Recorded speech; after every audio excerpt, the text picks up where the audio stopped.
Hey, this is going to be a quick walkthrough of the bid generator. On the first tab you're going to have how to use, so this is going to walk you through what to do first. You need to make a copy, save it in your own drive, and then it's yours to use and duplicate for future projects also once you've edited your master template.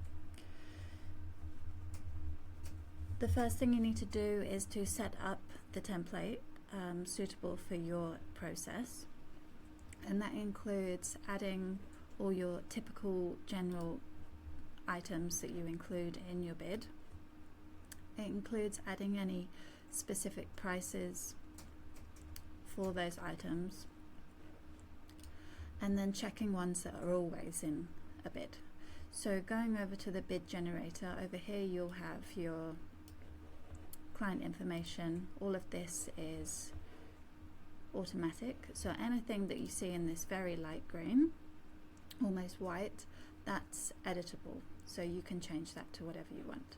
Anything that is in this kind of pastel green, that's all automatic and you don't need to change that.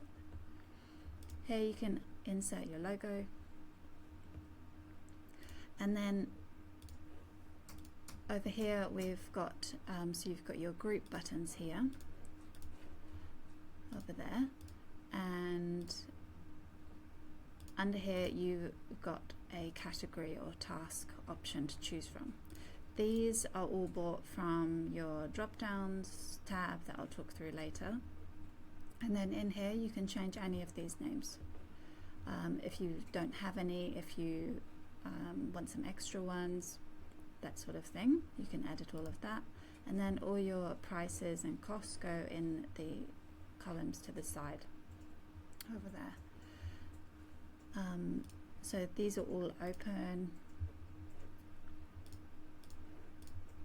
and you can delete or override or add extras in the spare spaces down there.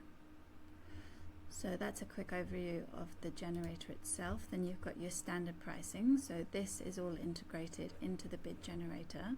So any standard pricing that you have for baseboards, for example, on every project, you can insert your baseboard options that you typically choose from here, add in your general material costs and labor costs in here as well, and that's going to pull through to the generator file.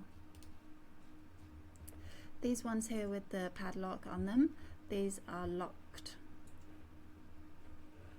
sheets. You don't need to touch these. These will all automatically update based on the bid generator and what's been ticked at the side here. So that's the same for all of those three, and then you've got your draw schedule. Again, nothing needs to change on here, you just need to edit this for your payment information and things like that. And then your drop downs, this is where all your options are chosen. So you've got all your categories in here and all your rooms in there.